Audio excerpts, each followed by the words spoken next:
So hello and welcome back मेरे देश के प्यारे भविष्य। आज एक नया चैप्टर, फिर से वन शॉट वीडियो, पूरा चैप्टर इसी वीडियो में कवर करने वाले हैं।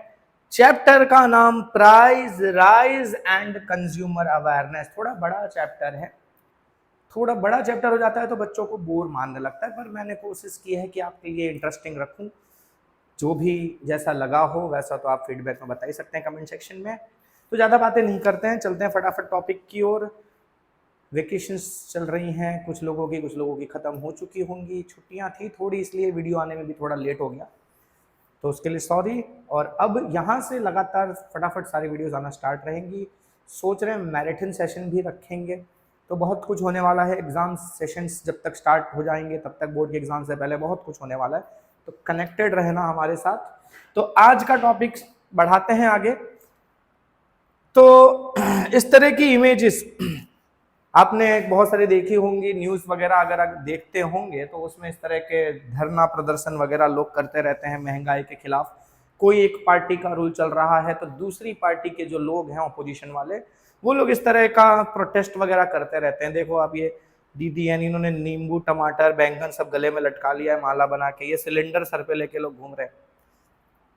तो ये सारे टॉपिक्स क्या हैं, जो प्राइस राइज है, महंगाई के खिलाफ लोग यहाँ पर प्रोटेस्ट कर रहे हैं। अक्सर हम देखते हैं इन चीजों को लेकर, कई बार क्या होता है कंफ्यूजन्स होते हैं कि ये प्राइस राइज जो है वाकई में इसके लिए गवर्नमेंट रिस्पॉन्सिबल है, ये जो प्राइस राइज हो रहे हैं ये अच्छा है कि नहीं अच्छा है। कुछ केसेस में प्राइस राइज हमको लगता है कि खराब है, कुछ केसेस में प्राइस राइज अच्छा भी होता है। तो वो सारे एस्पेक्ट्स इस चैप्टर में हम समझेंगे। तो बात करते हैं, पहला जो हमारा टॉपिक है यहाँ पर ये बता रहा है price rise is a problem but price rise along with stability is beneficial for economy. Price rise वैसे तो प्रॉब्लम है कि भाई चीजों की कीमतें बढ़ेंगी तो लोग अफोर्ड नहीं कर पाएंगे, लाइफस्टाइल में बहुत सारी दिक्कतें आएंगी। बट अगर हम बात करें कि अगर प्राइस राइज स्टेबली बढ़ रहा है, धीरे धीरे टाइम टू टाइम थोड़ा थोड़ा करके बढ़ रहा है, कंट्रोल्ड वे में बढ़ रहा है, तो वो प्राइस राइज गलत नहीं है, वो प्राइस राइज इकोनॉमी के लिए एक अच्छा सिंबल है, ऐसा माना जाता है। तो ये ऐसा क्यों है वो देखते हैं कि क्यों स्टेबल तरीके से प्राइस राइज होना बेनिफिशियल है इकोनॉमी के लिए। तो वहां कुछ पॉइंट्स दिए हुए हमें। Increase in price rise results in increasing profit of organisers and producers. Because of increase profit they get opportunities to set up new production unit. अब मान लो कि मैं आज अगर कोई एक सामान बेच रहा हूं, अगर मैं वड़ा पाव बेच रहा हूं, 10 रुपए का बेच रहा हूं, थोड़े टाइम बाद मैंने वो वड़ा पाव 12 रुपए का कर दिया, तो मुझे 2 रुपया ज्यादा प्रॉफिट हो रहा है। तो अगर धीरे धीरे, ऐसा नहीं कि सडनली बढ़ा दिया, थोड़ा टाइम लेंगे, कुछ दिन तक 10 में बेचेंगे, फिर साल भर के बाद उसको 12 का करेंगे, और एक साल के बाद उसको 13, 14, ऐसे धीरे धीरे करके जब बढ़ाते हैं तो थोड़े थोड़े टाइम के बाद मेरा प्रॉफिट बढ़ रहा है। ठीक है, अब मेरा प्रॉफिट बढ़ रहा है तो मेरी इनकम ज्यादा हुई, तो मैं क्या करूंगा, और नए नए बिजनेस यूनिट्स खोल सकता हूँ। मैं एक जगह अगर अपनी लारी लगा रहा था, मेरे पास अब ज्यादा प्रॉफिट आया, तो मैं कहीं और भी दूसरी जगह पे भी अपनी लारी खोल सकता हूँ। फिर वहां और प्रॉफिट आएगा तो फिर तीसरी जगह खोलूंगा। अब इससे क्या होगा, इतना सारा अगर मैं यूनिट अलग अलग जगह पर खोलूंगा तो हर जगह अकेला मैं ही तो काम नहीं करूंगा, तो वहां काम करने के लिए लोगों की जरूरत पड़ेगी, तो मैं लोगों को रखूंगा तो लोगों को एम्प्लॉयमेंट मिलेगी। तो इस तरह से ये बेनिफिशियल हुआ।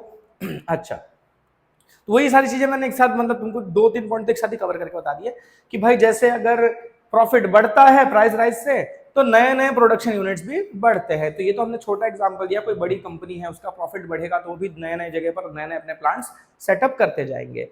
फिर इससे प्राइस राइज अगर हो रहा है तो प्रोड्यूसर्स को इन्वेस्टमेंट करने के लिए एनकरेजमेंट मिलता है।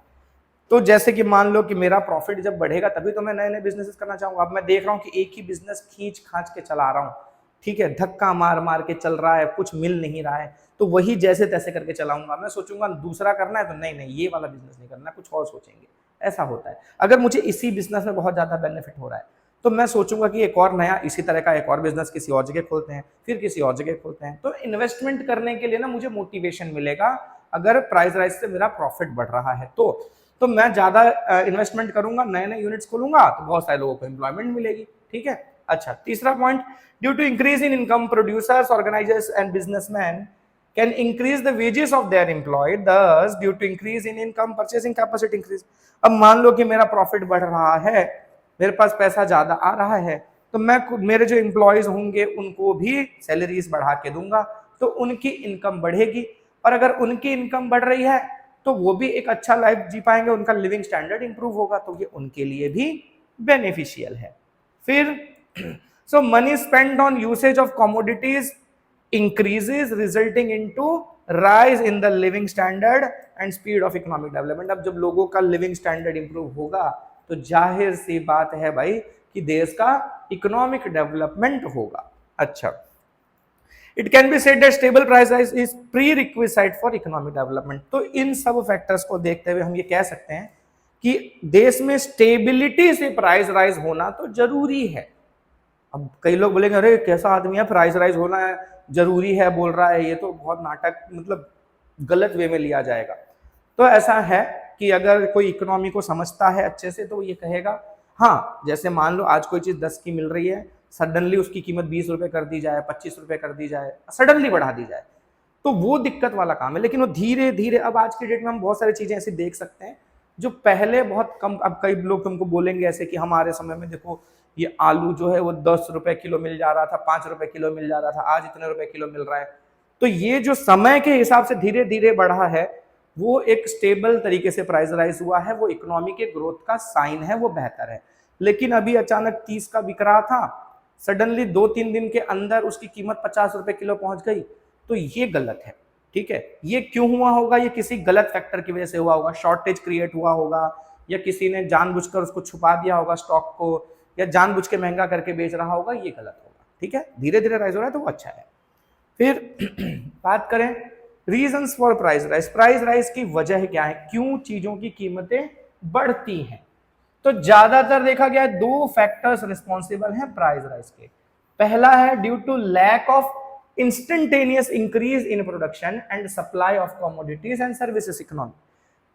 मतलब जितना जरूरत है इस वक्त, उस जरूरत के हिसाब से प्रोडक्शन या सर्विसेज अवेलेबल नहीं है। अब मान लो कि किसी जगह पर आप फंस गए हो रात को, ठीक है, होता क्या, दिन में अगर आप वहां पर थे तो आपको किसी उस जगह से किसी और जगह जाने का भाड़ा 20 रुपया लगता था, लेकिन अब रात की कंडीशन में फंसे हो, वहां और कोई गाड़ी वगैरह नहीं चल रही है, अचानक कोई एक कहीं से ऑटो दिख गया, वो बंदा आपको मिल गया, आपने पूछा कितना लोगे, बोलेंगे भैया 500 रुपया लेंगे, तो आप उस टाइम ये बहस नहीं कर पाओगे कि सुबह में तो 20 ही रुपया लगता है, अब भी 500 क्यों ले रहे हो? क्यों वो 500 ले रहे हैं? क्योंकि उस टाइम पर वहां पर वो सर्विस अवेलेबल नहीं है। अब रेयर केस में आपको वो सर्विस मिल रही है तो भाई आप उसका एक्स्ट्रा पे करोगे। तो कई बार ये होता है सर्विसेज को लेके या प्रोडक्ट को लेके मैं आलू बेच रहा था, मेरे अगल बगल भी सब लोग आलू बेच रहे थे, आलू मस्त 30 रुपए किलो 20 रुपए किलो बिक रहा था, सडनली क्या हुआ, मार्केट में सप्लाई ही नहीं है, अब अकेला मैं ही हूँ वहाँ बेचने वाला और कोई है नहीं, अब मेरे पास बहुत सारे कस्टमर आ गए, तो मैं 30 का नहीं बेच के 50 का बेचूंगा, 60 का बेचूंगा। तो जब शॉर्टेज क्रिएट होता है, सप्लाई जो है वो डिमांड के अकॉर्डिंग नहीं होती है, तो प्राइस बढ़ जाता है। और यहां पर ये भी है, देखो यहां तो ये कि सडन में हो रहा है ऐसा, और यहां पर क्या बोल रहा है, due to sharp increase in total demand of country. कभी कभी ऐसा होता है कि जैसे कोई फेस्टिवल सीजन आ गया, कुछ भी वजह से सडनली किसी चीज की बहुत ज्यादा डिमांड आ जाती है मार्केट में, सप्लाई तो नॉर्मल तरीके से चल रहा है, सप्लाई डिस्टर्ब नहीं हुआ है, सप्लाई हर टाइम जितना होता था उतना ही हो रहा है, पर डिमांड सडनली बहुत ज्यादा बढ़ गई उस चीज की। तो डिमांड जब बहुत ज्यादा बढ़ जाएगी, सप्लाई उतना ही लिमिटेड रहेगा, तो शॉर्टेज ऑटोमेटिकली क्रिएट होगा, जिसकी वजह से प्राइसेस बढ़ेंगे। तो दोनों फैक्टर समझा आपने कि जितना रिक्वायरमेंट था उस हिसाब से सप्लाई नहीं जा पा रही है तो भी प्राइस बढ़ेगा, और सप्लाई तो रेगुलर थी लेकिन डिमांड सडनली बहुत ज्यादा बढ़ गई तो भी प्राइस राइज होगा। यानी कि समझने वाली बात यह है कि डिमांड और सप्लाई में डिफरेंस अगर ज्यादा हो रहा है, डिमांड कम हो रही है, डिमांड ज्यादा हो रही है और सप्लाई कम हो रहा है, तो प्राइस बढ़ेगा। फिर बात करें हम डिटेल में समझें, ये तो 2 मेन फैक्टर्स हैं, इनके अलग अलग तरीके से इनको समझाया गया है। पहला रीजन है इंक्रीज इन मॉनेटरी सप्लाई। कई बार क्या होता है, देखो ये कई तरह की चीजें लिखी हैं, समझने में दिक्कतें होती हैं बच्चों को, इसीलिए मैं आपको इसको सिंपल टर्म्स में समझाने की कोशिश करता हूं कि अगर मार्केट में पैसा ज्यादा आ जाता है, लोगों के पास पैसा ज्यादा आ जाता है, तो लोग उस पैसे को खर्चा करने की कोशिश करते हैं, वो अलग अलग जगह पर वो पैसा लगाएंगे, कुछ काम की जगह पर लगाएंगे, कुछ बिना काम की जगह पर भी लगाएंगे, क्योंकि पैसा ज्यादा है। ठीक है, तो जब वो बिना काम की चीजों पर पैसा लगाना स्टार्ट करेंगे तो वो अननेसेसरी चीजें खरीदेंगे, जिसकी वजह से मार्केट में शॉर्टेज क्रिएट हो जाएगा, सप्लाई में प्रॉब्लम आएगी, सप्लाई के अगेंस्ट में डिमांड बहुत ज्यादा हो जाएगी, जिसकी वजह से प्राइसेस बढ़ेंगे। तो एक ये सबसे बड़ा फैक्टर बताया है कि सप्लाई अगर बढ़ गया तो प्राइस राइज होगा। अब सप्लाई बढ़ने के कई तरीके हैं, 3 तरीके बताए गए हैं। By filling deficit replacement by generating new money, government कई बार नया पैसा जनरेट करके मार्केट में सप्लाई करती है। फिर कई बार क्या होता है, मार्केट में इस बढ़ने के वजह से, पैसे बढ़ने से ट्रांजेक्शन्स ज्यादा होने लगते हैं, बिजनेसेस ज्यादा हो रहे हैं, लोग लेन देन ज्यादा कर रहे हैं, खरीद बेच का काम ज्यादा हो रहा है। फिर कई बार ये भी होता है कि इंटरेस्ट रेट वगैरह कम कर दिया जाता है। गवर्नमेंट क्या कर दे रही है, अगर मान लो कि बोल दिया कि भाई जो लोन ले रहे हो आप, उस लोन पर इंटरेस्ट रेट कम कर दिया गया। पहले कोई मान लो कि आपको गाड़ी खरीदनी है, गाड़ी खरीदने का लोन था 10% का, गवर्नमेंट ने कोई स्कीम निकाली कि भाई अब 7% पे ही लोन मिलेगा। तो बहुत सारे लोग जो पहले सोच रहे थे कि नहीं लेना है नहीं लेना, अब देख रहे हैं कि लोन का इंटरेस्ट रेट कम हो गया है, सडनली जाके वो चीज खरीद लेंगे, कुछ भी अरेंजमेंट करके वो चीज खरीदने की कोशिश करेंगे। जब बहुत सारे लोग जो नॉर्मल तरीके से खरीदने वाले थे वो तो खरीद ही रहे हैं, जो नहीं खरीदने का सोच के बैठे थे वो भी अब खरीदने पहुंच गए। तो डिमांड बढ़ गई कि नहीं बढ़ गई? अब डिमांड बढ़ जाएगी तो भाई डेफिनेटली प्राइस बढ़ेगा। तो ये सारी चीजों को कहा जाता है, ये 3 फैक्टर्स कहते हैं कि मार्केट में पैसा बढ़ा दिया। पैसा बढ़ाने का तरीका क्या है कि मार्केट में पैसा सर्कुलेट भी कर दे गवर्नमेंट एक्स्ट्रा छाप को आपके, वो भी तरीका है, या फिर इंटरेस्ट रेट वगैरह कम करे। मतलब कुल मिलाकर पब्लिक को मोटिवेट कर रहे हैं चीजें खरीदने के लिए। अब जब अगर लोग खरीदेंगे तो भाई डिमांड तो बढ़ेगी, और डिमांड बढ़ेगी, सप्लाई उतना ही है तो प्राइस तो बढ़ जाएगा। दूसरी चीज पॉपुलेशन ग्रोथ। अब ये तो कोई भी समझ सकता है नॉर्मल तरीके से, भाई पॉपुलेशन दिन पर दिन बढ़ती जा रही है, सप्लाई अगर उस हिसाब से नहीं बढ़ पा रही है जिस रेट से पॉपुलेशन बढ़ रही है, तो डिमांड तो है ही। अब मान लो कि भाई खेत वगैरह अगर हम देखें पहले के समय के हिसाब से, तो अब लोग खेती कम कर रहे हैं। अब खेती कम कर रहे हैं, खेती की जमीनों को भी लोग बिजनेस पर्पस में कन्वर्ट कर दे रहे हैं, कमर्शियलाइजेशन हो रहा है। तो अब खेती कम हो रही है तो खेती से प्रोडक्शन भी कम निकलेगा, पर पॉपुलेशन तो बढ़ती ही जा रही है। तो इतने सारे लोगों का पेट भरना है, इतने लोगों को सप्लाई करना है, तो डिमांड लगातार बढ़ रहा है और सप्लाई एक तरह से कम हो रही है। तो ये प्रॉब्लम्स प्राइस राइज को जन्म देगी। तो पॉपुलेशन बढ़ना भी प्राइस राइज की एक वजह है।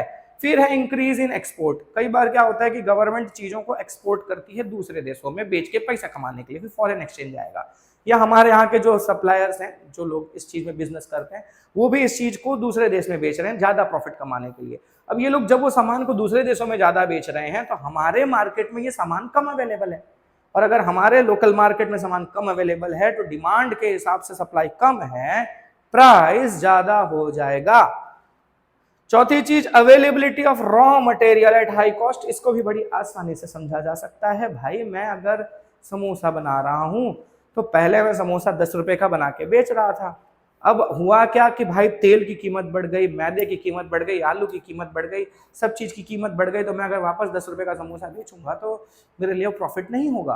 तो जाहिर सी बात है, अगर मेरा रॉ मटेरियल का कॉस्ट बढ़ गया है तो मेरा फाइनल प्रोडक्ट का भी कॉस्ट मुझे बढ़ाकर बेचना पड़ेगा, तो भाई डेफिनेटली प्राइस राइज होगा। तो ये सारी वजह है प्राइस राइज की। फिर क्या दिया है, usage of non registered currency. Non registered currency मतलब ब्लैक मनी। ब्लैक मनी मतलब वो 500 की नोट काली है, 100 की नोट काली है, ऐसा नहीं है। ब्लैक मनी का मतलब ये जिसका कोई रजिस्टर्ड डेटा नहीं है।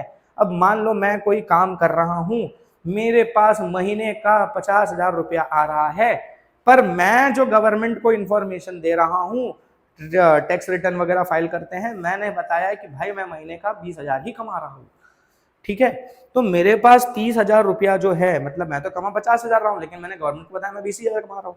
तो जो 30,000 है वो मैंने छुपा दिया है, वो कहीं रजिस्टर्ड नहीं है, गवर्नमेंट को नहीं दिख रहा, तो वो क्या कहलाएगा, ब्लैक मनी। अब अगर किसी के पास ब्लैक मनी है तो वो क्या करेगा, वो उस ब्लैक मनी को ज्यादा समय तक अपने पास रखना नहीं चाहेगा, क्योंकि कहीं से इधर उधर से भनक लग गई, इनकम टैक्स वालों को घर पे पहुंच जाएंगे, छापा मारेंगे, इधर से उधर से निकालेंगे, फिर जेल में भी डालेंगे और अलग अलग तरह की प्रॉब्लम्स हो जाएंगी। तो लोग जो ब्लैक मनी बनाते हैं वो चाहते हैं कि इस पैसे को जल्दी से जल्दी कहीं ना कहीं खर्चा कर दिया जाए। तो वो क्या करेंगे, अननेसेसरी चीजें खरीदेंगे।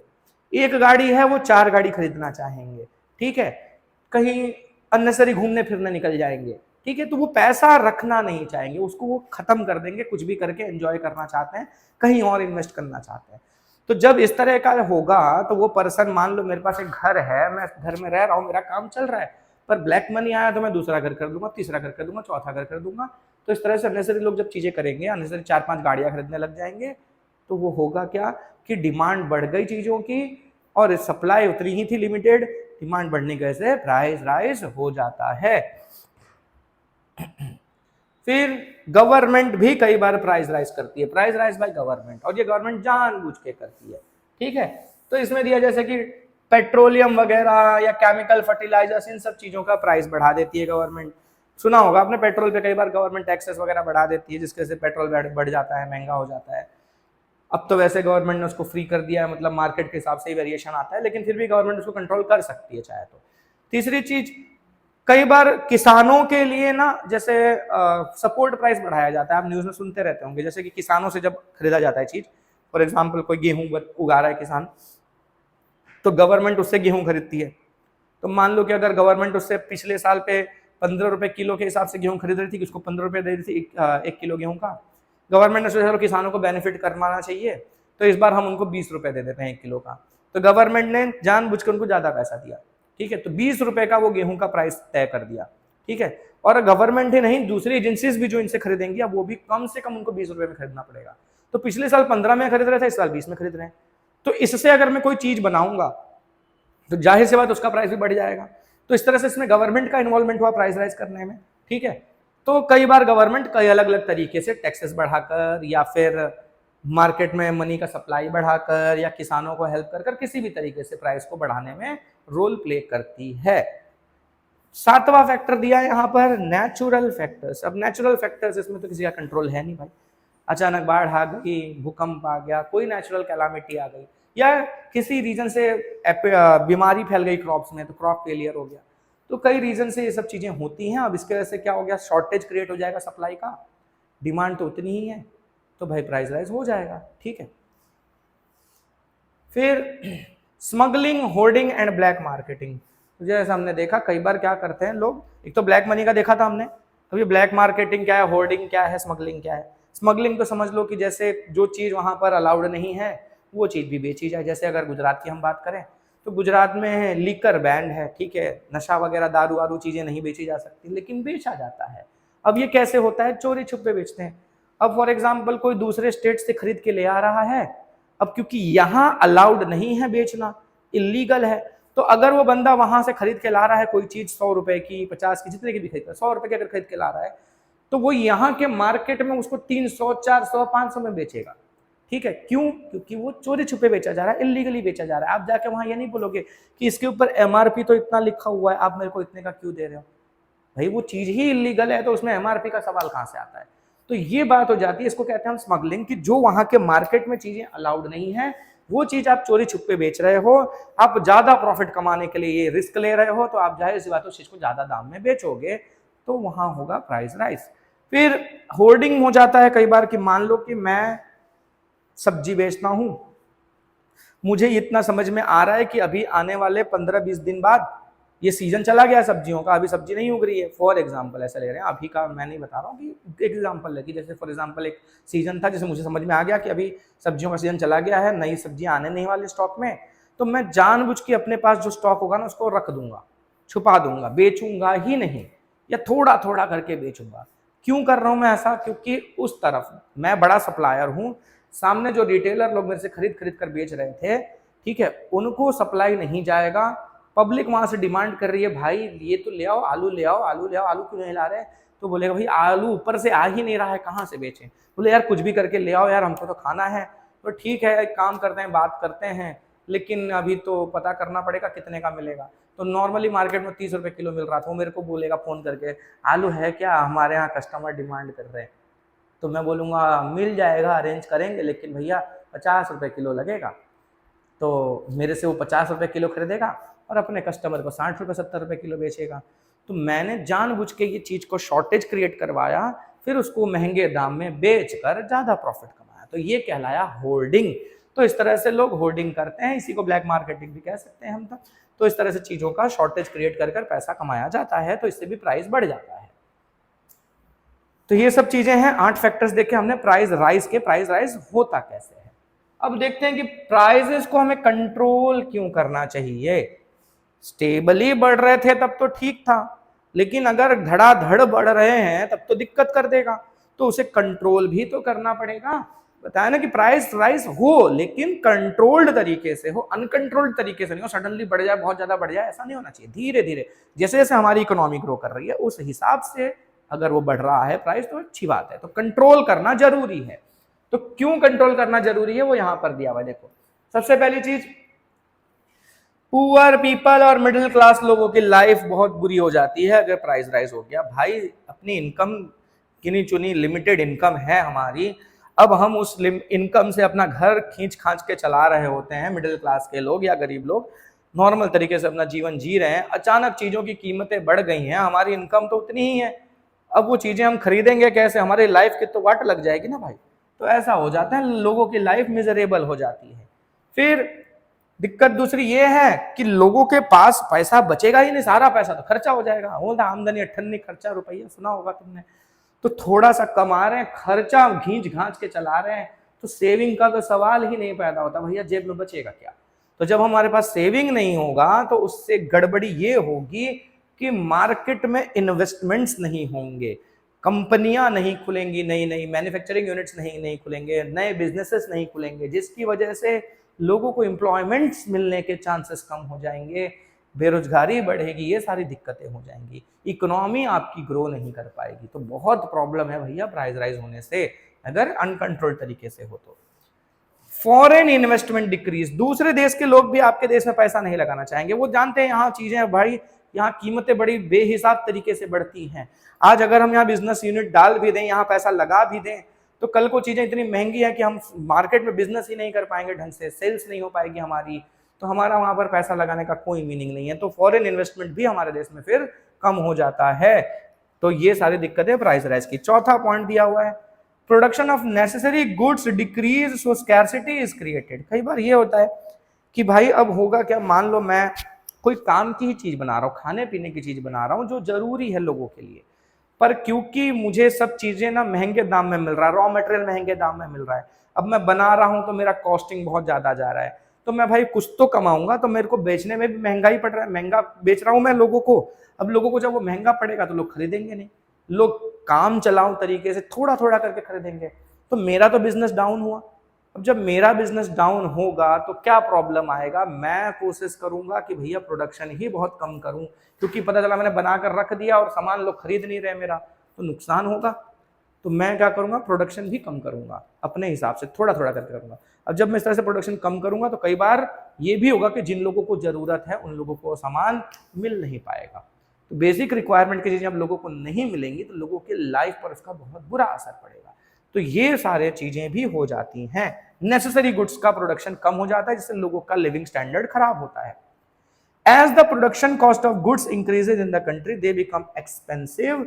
So export cost of export increases comparatively imported। अच्छा, इसमें ये हो जाता है चीजें देश में रॉ मटेरियल वगैरह महंगा हो गया है, जिसकी वजह से मैं प्रोडक्ट बना रहा हूँ वो भी बहुत महंगा बिक रहा है। अब होगा क्या, कई बार इतना ज्यादा महंगा हो जाता है कि लोकल मार्केट में वो सामान ज्यादा दाम में अवेलेबल है और दूसरे देश से अगर लाकर अपने देश में बेच दिया जाए तो वो यहाँ पर कम दाम में बिक जा रहा है, क्योंकि उनके यहाँ इतना महंगाई नहीं है, तो वो लोग क्या सस्ते में प्रोडक्शन कर रहे हैं और यहाँ लाकर बेच रहे हैं, वो लोग प्रॉफिट कमा रहे हैं और हमारे यहाँ लाकर बेच रहे हैं, फिर भी हम यहाँ जो लोकली बना रहे हैं उससे सस्ते में बेच रहे हैं। जैसे चाइना करता है यही, चाइना हर जगह पर यही करता है, अपने देश में इतना सस्ता बनाता है चीजों को कि दूसरे देशों में ले जाकर वहां के लोकल मार्केट के प्राइस से भी कम प्राइस में बेच देता है और लोग उसको खरीदते हैं। तो इससे क्या होगा, उस देश में इंपोर्ट बहुत ज्यादा बढ़ता है।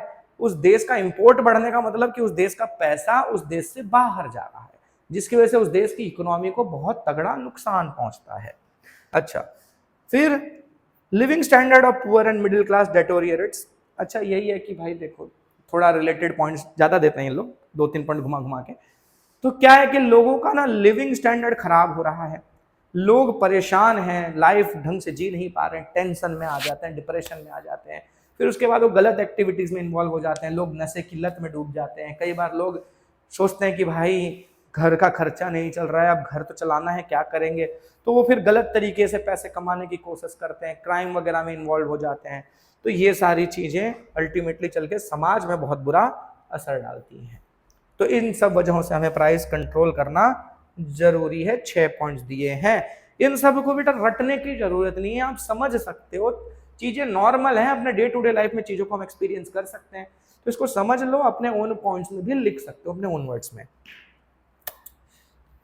तो steps taken to control price rise, क्या तरीके हैं, क्या स्टेप्स हैं जिसके वजह से हम प्राइस राइज को कंट्रोल कर सकते हैं। पहला मेथड दिया हुआ है मॉनेटरी मेजर। मॉनेटरी मेजर में क्या क्या है, एक है देखो बैंक, बैंक का रोल दिया हुआ है कि आरबीआई जो है वो कैसे मार्केट में प्राइस को कंट्रोल कर सकता है।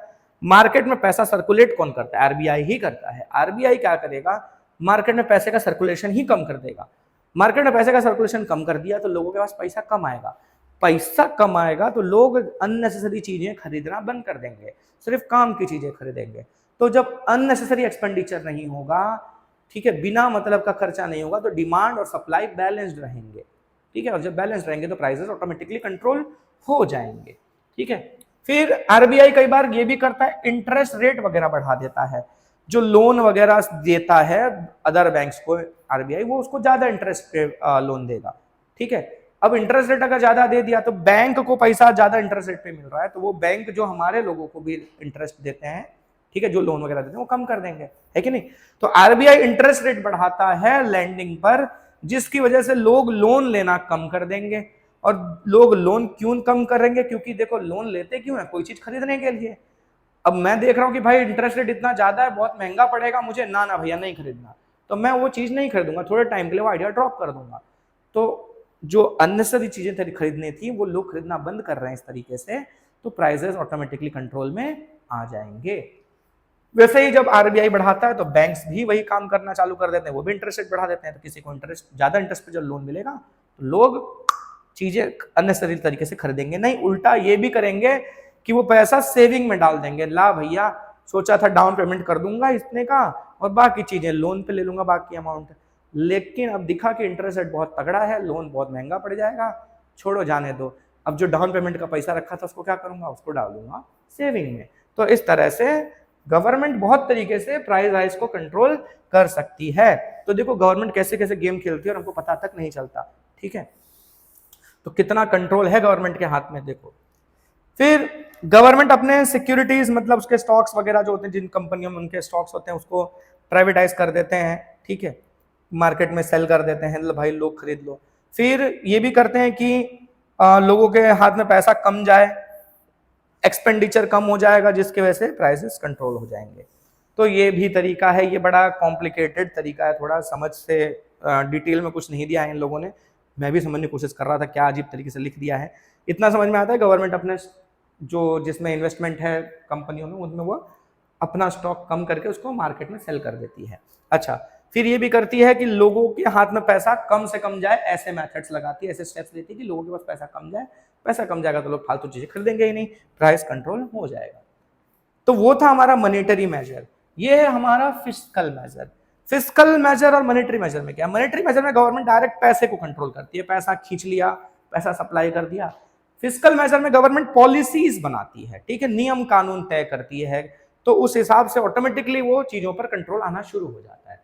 तो फिस्कल मेजर में क्या क्या दिया है कि गवर्नमेंट अपने खुद के ही खर्चे कम कर देती है, ठीक है, जो ऐसे प्रोजेक्ट्स हैं जो बहुत जरूरी हैं, ठीक है, वो प्रोजेक्ट्स को वो कंप्लीट करेंगे। जो प्रोजेक्ट्स ऐसे हैं जो अभी फिलहाल के लिए बहुत जरूरी नहीं है, लेकिन मतलब वो दिखावा टाइप का, जैसे फॉर एग्जांपल मैं बात करूं कि किसी जगह हॉस्पिटल बनाना है, ठीक है, गवर्नमेंट ने एक प्रोजेक्ट लॉन्च किया है कि यहाँ हॉस्पिटल बनाना है, एक प्रोजेक्ट और लॉन्च किया है कि कहीं बहुत बड़ा पार्क बना रहे हैं ताकि वहां के जो लोग हैं उनको फ्री टाइम वो लोग वहां जाकर अपना टाइम स्पेंड करें। अब गवर्नमेंट के पास, गवर्नमेंट अपना खर्चा कम करना चाहती है, तो गवर्नमेंट क्या करेगी, पार्क कोई इंपॉर्टेंट चीज नहीं है पर हॉस्पिटल इंपॉर्टेंट चीज है, तो गवर्नमेंट वो पैसा कहाँ लगाएगी, हॉस्पिटल बनाने में लगा देगी, लेकिन पार्क वाले आइडिया को ड्रॉप कर देगी थोड़े टाइम के लिए, उसको पोस्टपोन कर देगी, भाई नहीं अभी बहुत महंगा चल रहा है मार्केट में, प्रॉब्लम चल रही है, हमें प्राइस कंट्रोल करना है, तो हम अपना एक्सपेंडिचर भी कम करेंगे। तो हम अपना एक्सपेंडिचर कम करने के लिए फिलहाल ये वाला प्रोजेक्ट यानी पार्क वार्क वाला उसको थोड़े टाइम के लिए ड्रॉप कर रहे हैं। तो गवर्नमेंट इस तरह से भी अपने भी खर्चे कम करके प्राइसेस को कंट्रोल में लाती है। अच्छा, टैक्सेशन, गवर्नमेंट टैक्सेस बढ़ा देती है चीजों पे, लोग बिना मतलब की चीजें खरीद रहे हैं तो उन चीजों पर टैक्स बढ़ा दो, टैक्स बढ़ा दोगे तो चीजें महंगी हो जाएंगी, ऑटोमेटिकली लोग नहीं खरीदेंगे, ठीक है, थोड़े टाइम के लिए बढ़ा देंगे, फिर जब लगेगा कि नहीं अब थोड़ा मामला नॉर्मल हो गया है, टैक्सेस कम कर दिए जाएंगे। तो इस तरह से गवर्नमेंट लोगों को खरीदने से चीजों को रोक सकती है, ठीक है। अच्छा, फिर export is controlled and because of imposition of high rate revenue of imported goods cost of imported goods. अच्छा, अब गवर्नमेंट ये भी दिख रही है कि भाई अगर दूसरे देशों में चीजें चली जा रही हैं, लोग यहाँ पर ना बेच के चीजों को दूसरे देश में बेच दे रहे हैं वहां से प्रॉफिट कमाने के चक्कर में, इस वजह से हमारे यहाँ लोकल मार्केट में शॉर्टेज क्रिएट हो रहा है, हमने पीछे देखा अभी। तो गवर्नमेंट क्या करेगी, एक्सपोर्ट के ऊपर टैक्स बढ़ा देगी।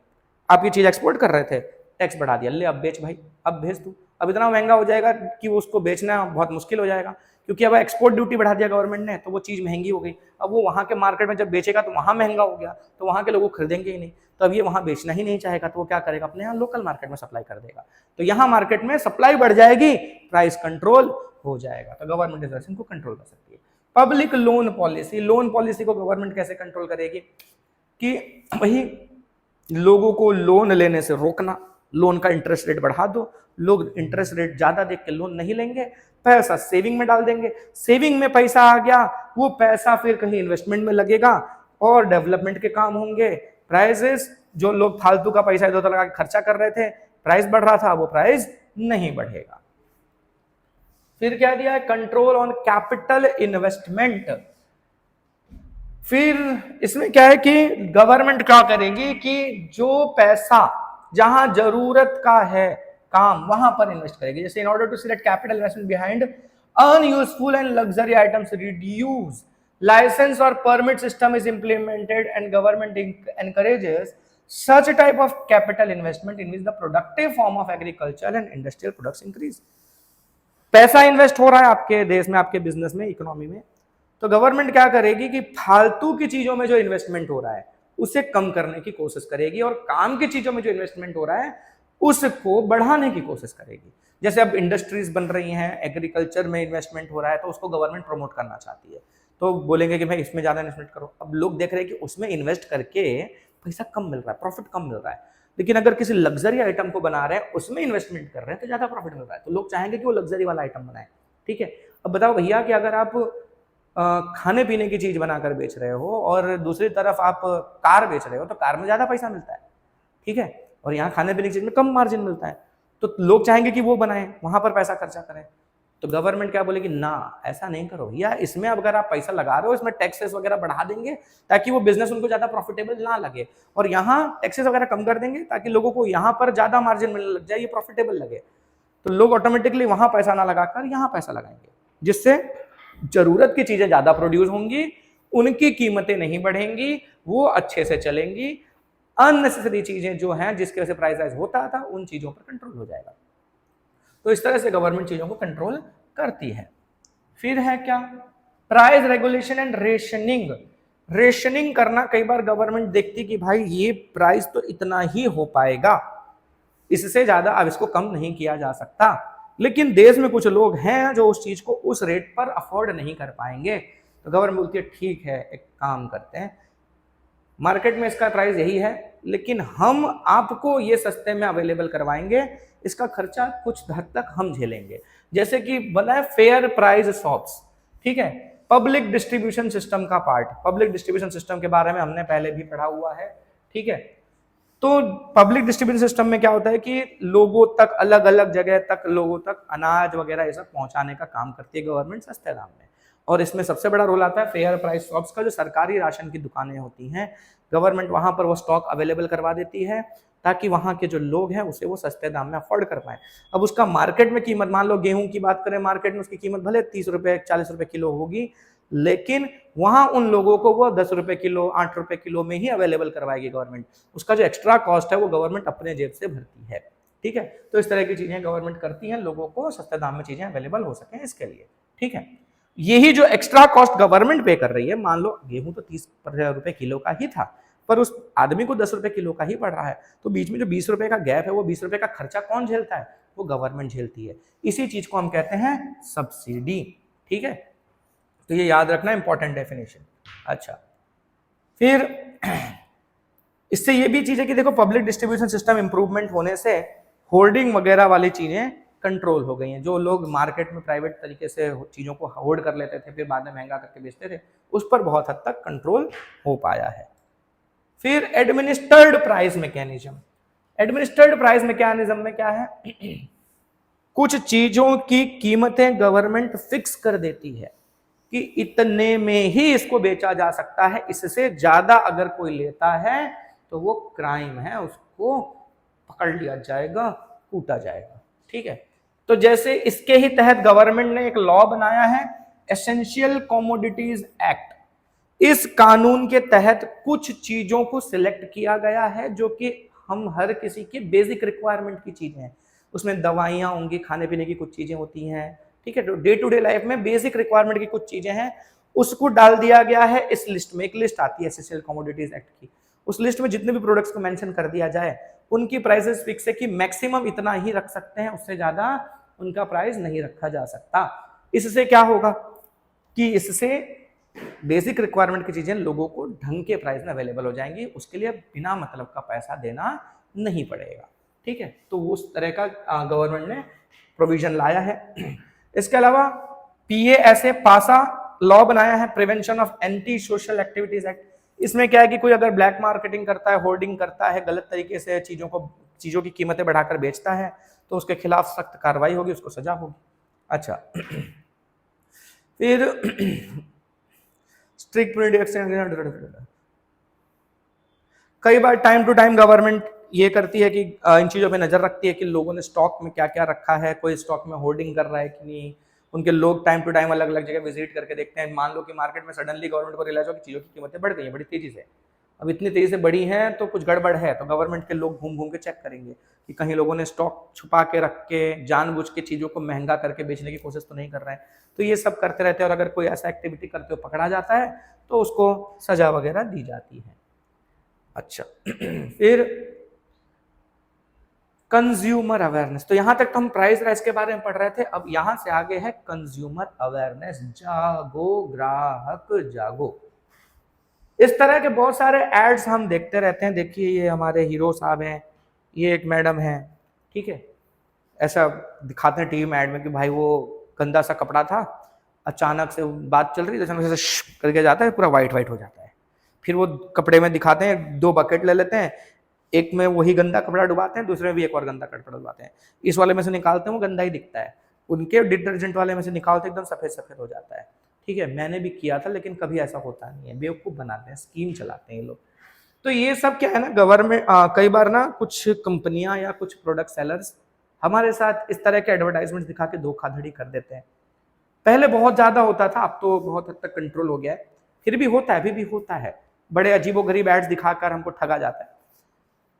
तो पुराने समय से हर जगह होता रहा है, खाली हमारे देश में नहीं होता रहा है। तो कंज्यूमर्स के साथ धोखाधड़ी होती थी, पर कंज्यूमर उसके खिलाफ कुछ बोल नहीं पाता था। उसका पैसा डूब गया तो डूब गया, ठगा गया तो ठगा गया, उसके बाद आगे कोई प्रोविजन नहीं था, कुछ रास्ता नहीं था।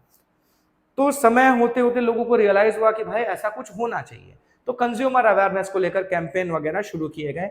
सबसे पहली बार दुनिया में किसी ने इस चीज को ज्यादा इंपॉर्टेंट तरीके से समझा और लोगों के सामने प्रेजेंट किया, तो वो बंदे का नाम था राल्फ नाडर। ये है वो भाई साहब, ठीक है, ये इन्होंने अमेरिका में मूवमेंट चलाया कंज्यूमर अवेयरनेस को लेकर। ठीक है, इन्होंने बोला ये बात बहुत इंपॉर्टेंट है, कंज्यूमर्स के राइट्स को सुना जाना चाहिए, कंज्यूमर को कुछ अधिकार मिलने चाहिए। ठीक है, कंज्यूमर्स के साथ अगर कोई धोखाधड़ी हुई है तो उसके अगेंस्ट एक्शन होना चाहिए। इस तरह का प्रोविजन हर जगह लीगल तरीके से होना चाहिए, खाली बोल देने से नहीं, कानून बनाओ इसके लिए। तो इस तरह का मूवमेंट वगैरह इन्होंने किया, जिसका असर आज पूरी दुनिया में हमको देखने को मिलता है। ठीक है, अच्छा, पहले ये चीजें पढ़ने की, ये कंज्यूमर प्रोटेक्शन क्या है उसका डेफिनेशन दिया बुक में। The system where in the goods and services that consumer buys in lieu of money are of good quality, proper weight and at reasonable price। एक ऐसा सिस्टम जहां पर कंज्यूमर अगर कोई सामान को खरीदता है तो वो उसको गुड या सर्विसेज, जो भी चीज को खरीदता है वो अच्छी क्वालिटी का हो, उसका वेट बराबर हो, मतलब जितना बताया गया उस हिसाब से ही उसका वेट होना चाहिए, और दूसरा प्राइस भी उसका रीजनेबल होना चाहिए, कि मतलब नॉर्मल तरीके से देखा जाए तो उसकी कीमत 20 रुपए होनी चाहिए और मिल रहा 50 रुपए का, तो रीजनेबल नहीं है। तो मतलब रीजनेबल प्राइस में उसको मिलना चाहिए, अच्छी क्वालिटी का मिलना चाहिए और स्टैंडर्ड के हिसाब से, उस वेट के हिसाब से मिलना चाहिए। तो इस तरह का अगर सिस्टम है तो ये सिस्टम कहलाता है कंज्यूमर प्रोटेक्शन। ठीक है, तो यहां इस सिस्टम में कंज्यूमर प्रोटेक्टेड है। अगर ऐसा सिस्टम नहीं है तो कंज्यूमर प्रोटेक्टेड नहीं है। तो हमने रात नर्ड के बारे में तो बात कर ही ली। अच्छा कुछ छूटा तो नहीं है इसमें? अमेरिका में इन्होंने सबसे पहली बार शुरू किया था। ठीक है, फॉर्म्स ऑफ कंज्यूमर एक्सप्लॉयटेशन, किस किस तरीके से कंज्यूमर्स को एक्सप्लॉइट किया जाता है, कैसे कैसे उनके साथ गलत बर्ताव होता है, कैसे धोखाधड़ी होती है, वो सारी चीजें हम देखते हैं। पहली चीज, he is exploited by providing commodity of less weight than the one printed on packet। कई बार ऐसा होता है, लिखा है भैया 1 किलो 1 kg, निकला अंदर 900 ही ग्राम। अब चेक करेंगे तो पता चलेगा ना, कई बार तो चेक ही नहीं करते, यूज किए जा रहे हैं।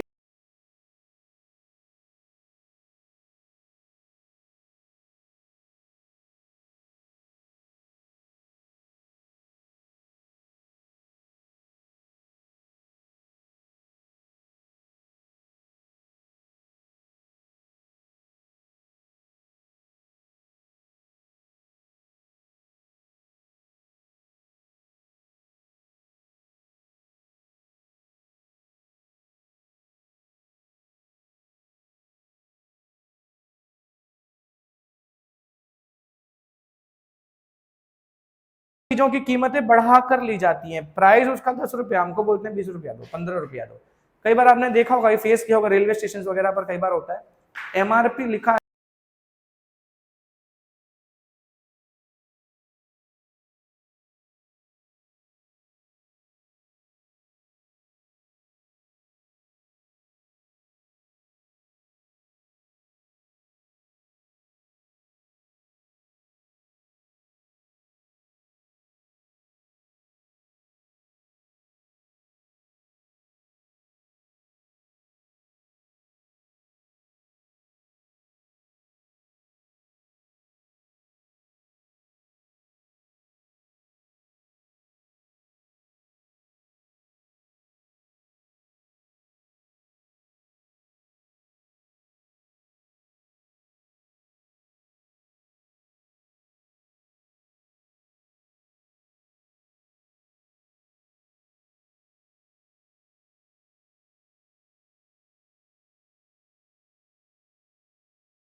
रखी थी कि सारे प्रोडक्ट, मतलब वो तो क्लियर हो गया अपने तरफ से ना कि हमने तो ये बनाया हुआ है ना, इसका मतलब ये कि सारे प्रोडक्ट पर नहीं है, किसी किसी प्रोडक्ट पर है। अब आप कूद कूद के पहुंच गए, ज्यादा अच्छे से सोचा नहीं, उठा लाए, तो ये होता है कई बार। तो ये सारी इन्फॉर्मेशन हमको ढंग से कलेक्ट कर लेनी चाहिए, पूरा अच्छे से सोच समझ कर कैलकुलेशन कर कर फिर सामान खरीदना चाहिए। फिर it is duty of consumer that is conduct और बिहेवियर टुवर्ड द सेलर और producer should be gentle and bonafide. अब ये एक चीज है कि भाई आपको राइट्स मिले हैं, तो ऐसा नहीं है कि आप दादा हो, आप जाके दादागिरी करोगे, ठीक है। आपका बिहेवियर सेलर के प्रति, जो बेचने वाले लोग हैं, सेल्स पर्सन है, उनके प्रति हमारा बिहेवियर अच्छा होना चाहिए। ए छोटू इधर, ए भाई इधर, बदतमीजी से बात कर रहे हो, उसको गाली दे रहे हो, ठीक है, उसको ढंग से ट्रीट नहीं कर रहे हो, तो ये अच्छी बात नहीं है, ठीक है। आपका बिहेवियर उसके तरफ पोलाइट होना चाहिए, जेंटलमैन की तरह आप बिहेव करिए। Consumer should insist on having original bill, original receipt, ये सब का ध्यान रखना है। देखो बिल ओरिजिनल लो। अब कई बार होता है अपने थोड़ा जागरूक नागरिक बनते हैं, भाई बिल दो, वो बिल में कोई डायरी में से कागज फाड़ के पेन से लिख के दे देते, लो हो गया बिल। अब उस बिल के ऊपर कोई जीएसटी नंबर नहीं है, दुकान का नाम नहीं है, कुछ नहीं है, तो काहे का बिल? वो बिल का कोई मीनिंग ही नहीं है, ठीक है। कई बार दुकान का नाम कुछ और है, नाम किसी और नाम से बिल फाड़ के दिया जा रहा है आपको, तो आप क्या क्लेम करोगे, ठीक है। तो इसलिए कभी भी बिल मांगो ओरिजिनल मांगो, देखो बिल भी चेक करो अच्छे से, उसमें उस शॉप का नाम है कि नहीं, जीएसटी नंबर है कि नहीं, टैक्स डिटेल्स वगैरह सब भर रहे हैं कि नहीं, तो वो बिल ओरिजिनल बिल लेना, कभी भी अर्जी फर्जी बिल लेके आने का मतलब नहीं है। साथ ही साथ अगर वारंटी कार्ड वगैरह दे रहे हैं तो उस वारंटी कार्ड पे जो वहाँ के लोग हैं उनका सिग्नेचर स्टैंप ये सब है कि नहीं है, वो बाकायदा चेक करके, नहीं है तो करवा कर ही लेना चाहिए, क्योंकि पता चला आप बिल खो गया, आपका वारंटी कार्ड भी नहीं है, तो वारंटी का सर्विस आपको नहीं मिलने वाला है, ठीक है। तो ये ध्यान रखना है। फिर consumer should come together and form, अच्छा ये भी है, वॉलंटरी ऑर्गेनाइजेशंस वगैरह हमको बनाना चाहिए मिलकर, नॉन पॉलिटिकल। कंज्यूमर सबको मिलकर ग्रुप्स बना लेने चाहिए, कोई बड़ी बड़ी संस्थाएं बना लेनी चाहिए, या कोई बड़ी संस्था बनी हुई है तो उन सबको जुड़ना चाहिए। इससे क्या होगा, हम एक दूसरे को अवेयर कर सकेंगे, दूसरे लोग हमको जो अवेयरनेस दे रहे हैं वो भी हम जान पाएंगे, क्या क्या इंसिडेंट्स हो रहे हैं, किस किस तरह से चीटिंग हो रही है लोगों के साथ, वो सब चीज़ें हम जानेंगे, तो हम भी बचेंगे गलत चीज़ें होने से, ठीक है। तो ये जरूरी है कि हम इस तरह की संस्थाएं बनाएं और इस तरह की संस्थाओं से जुड़ें। दूसरा, वर्बल और रिटर्न कंप्लेंट करना चाहिए रिलेटेड डिपार्टमेंट को, जो भी जिम्मेदार डिपार्टमेंट होगा, जिस मामले में आपके साथ चीटिंग हुई है, मान लीजिए वेट वगैरह के साथ चीटिंग हुई है कि वेट बताया कुछ और दे दिया कुछ और, ठीक है, तो उस केस में आप मैट्रिक डिपार्टमेंट आता है, मेटेरोलॉजी डिपार्टमेंट, वहां पर कंप्लेन कर सकते हैं, या फिर अदर कंज्यूमर फोरम्स के लेवल पर आप जाकर कंप्लेन कर सकते हैं। कुछ भी हुआ है तो कंप्लेन करना ही चाहिए, उसे इग्नोर कर कर जाने दो, छोड़ दो, ये सोचकर नहीं बैठना चाहिए।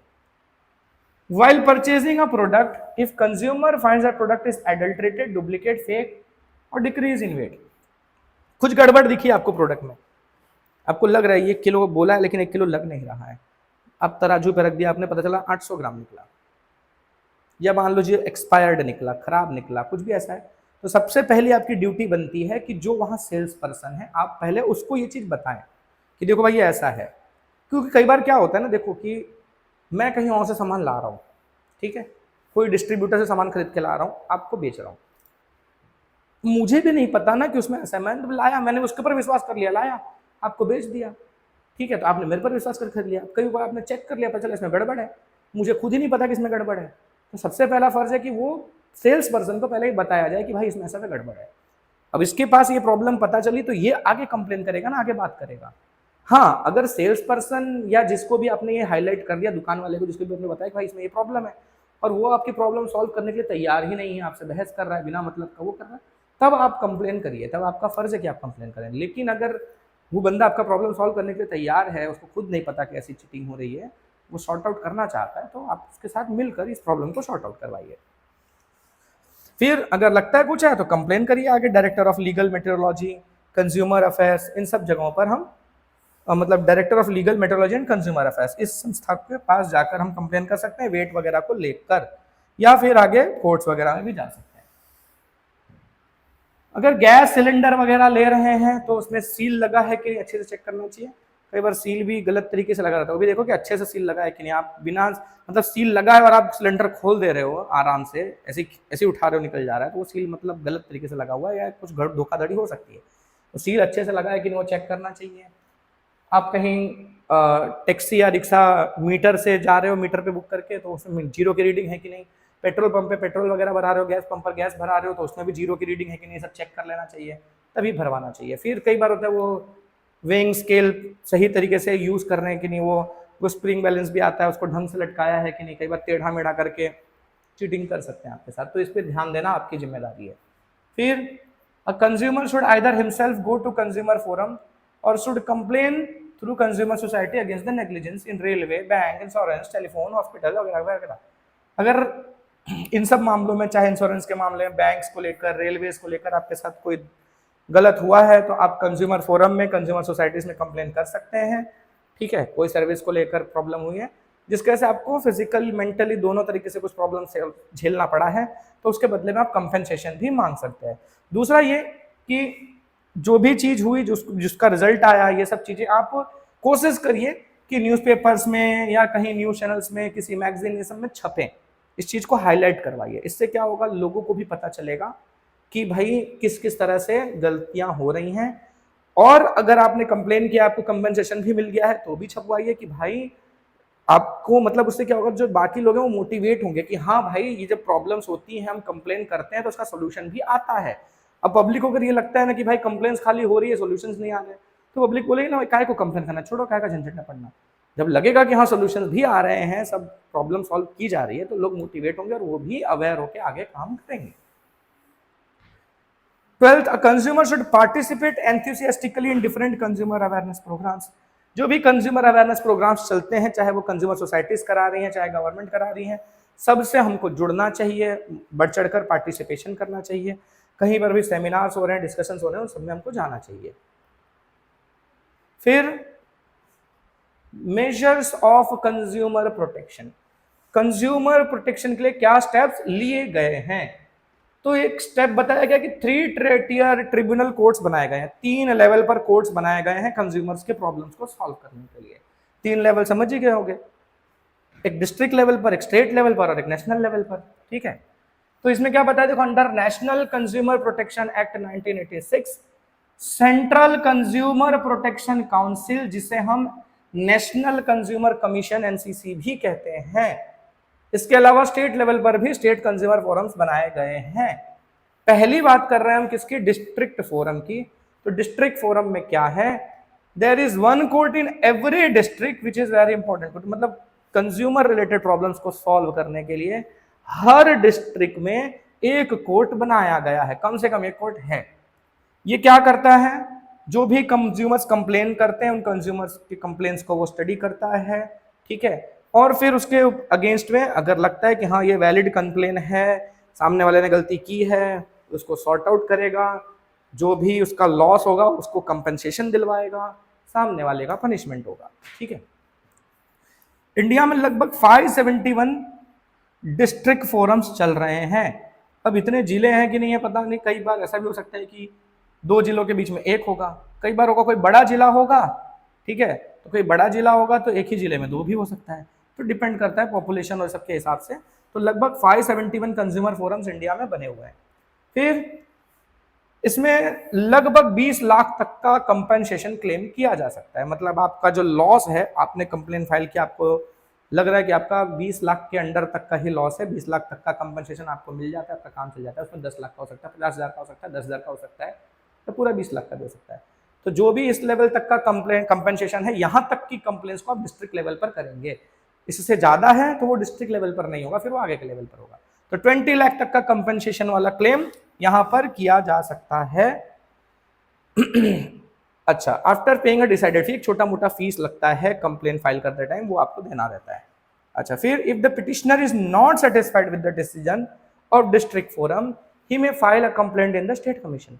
डिस्ट्रिक्ट फोरम का रिजल्ट आ गया, उन्होंने बता दिया ये है, आपको लगता है कि नहीं ये सेटिस्फैक्टरी नहीं है, आपका मन नहीं भरा कि नहीं ये गलत डिसीजन है, इतना तो नहीं होना चाहिए, मेरा और कंपनसेशन बनता है। मान लो आपने बोला था कि मेरे को 10 लाख का कंपनसेशन चाहिए, डिस्ट्रिक्ट फोरम को लगता है कि नहीं 10 लाख नहीं मिलना चाहिए, 5 ही लाख मिलना चाहिए, आपको लग रहा है कि नहीं आपके केस में दम है, आप 10 लाख का कंपनसेशन क्लेम कर सकते हो, तो आप डिस्ट्रिक्ट फोरम के डिसीजन से खुश नहीं हो तो आप आगे जाओ और स्टेट लेवल पर स्टेट कमीशन में कंप्लेन कर सकते हो। लेकिन वो अगले 30 दिन के अंदर, जैसे ही डिस्ट्रिक्ट लेवल वाले का रिजल्ट आएगा, अगले 30 दिन के अंदर आपको स्टेट लेवल पर कंप्लेन करना पड़ेगा, ये इंपॉर्टेंट है, 30 डेज के अंदर। अच्छा, दूसरा ये कि जब आप ये कंप्लेन करते हो, एक लेवल पर कंप्लेन करने के बाद सेटिस्फाइड नहीं है, दूसरे लेवल पर कंप्लेन करते हो, तो आपको क्लेम अमाउंट का 50% या फिर 25,000 दोनों में से जो कम है उतना डिपॉजिट देना पड़ेगा। ये डिपॉजिट है, आप अगर केस जीत जाएंगे तो ये डिपॉजिट आपको वापस मिल जाएगा और जो क्लेम है वो भी मिलेगा। ठीक है, ये सेफ्टी डिपॉजिट है। ये इसलिए करवाते हैं ना कि भाई आप बिना मतलब का परेशान करने के लिए, कई लोग होते हैं ना कि जान चुके हैं, सब समझ चुके हैं, तो नहीं ट्राई मार लेते हैं, फिर से ट्राई मार लेते हैं। ऐसा नहीं होता है, अननेसेसरी टाइम वेस्ट नहीं करवाना चाहिए। तो इसलिए वो डिपॉजिट लेते हैं कि भाई अगर इसके केस में दम ना निकले, परेशान करने के लिए किया हो तो डिपॉजिट ले भी लेंगे, ऐसा है। तो इसलिए ये रखा गया। ठीक है, तो 50% या 25,000 दोनों में से जो कम है उतना डिपॉजिट आपको जमा करवाना रहेगा जब आप आगे के लेवल पर, स्टेट लेवल पर कंप्लेन फाइल करते हैं तो। ठीक है, दूसरा है स्टेट कमीशन। इंडिया में लगभग 35 स्टेट फोरम्स काम कर रहे हैं। तो 35 स्टेट्स तो है नहीं इंडिया में, लेकिन 35 स्टेट फोरम्स हैं। इसका मतलब कुछ स्टेट्स में 2 भी होंगे या 3 भी हो सकते हैं, बड़े स्टेट्स होंगे तो। अच्छा, इसमें 20 लाख से 1 करोड़ 1 करोड़ तक का कंपेंसेशन क्लेम किया जा सकता है। एक तो ये कि डिस्ट्रिक्ट लेवल पर आप सेटिस्फाइड नहीं थे तो आप स्टेट लेवल पर आए। दूसरा ये कि अगर आपका क्लेम अमाउंट 20 लाख से 1 करोड़ तक का है तो आप डायरेक्टली स्टेट फोरम में कंप्लेन करेंगे, तब आप डिस्ट्रिक्ट फोरम में नहीं जाएंगे। अच्छा, यहां भी कुछ डिसाइडेड थोड़ी बहुत फीस देनी पड़ती है। अब मैं इन फीस के बारे में मैंने क्यों नहीं बताया आपको, क्योंकि भाई ये टाइम टू टाइम वेरी करेगा। ठीक है, थोड़ा बहुत वेरिएशन आता रहता है।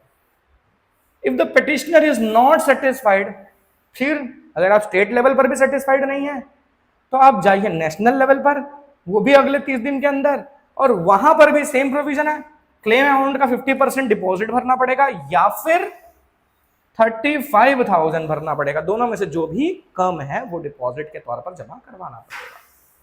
फिर बात करते हैं नेशनल कमीशन की। अगर क्लेम अमाउंट 1 करोड़ से भी ज्यादा है तो सीधा नेशनल लेवल पर जाइए और वहां कंप्लेन करिए, या स्टेट लेवल पर सेटिस्फाइड नहीं है तभी भी आप नेशनल लेवल पर जा सकते हैं। अच्छा, अब स्टेट कमीशन है, नेशनल कमीशन का ये ड्यूटी है कि जब भी वहां कोई केस फाइल हुआ तो अगले 90 डेज के अंदर, केस फाइल होने के 90 डेज के अंदर उसका सॉल्यूशन आ जाना चाहिए, रिजल्ट आ जाना चाहिए कि क्या है, क्लेम सेटल होगा कि नहीं होगा, केस डिसमिस होगा, क्या होगा, ये चीज 90 डेज के अंदर बताना पड़ेगा।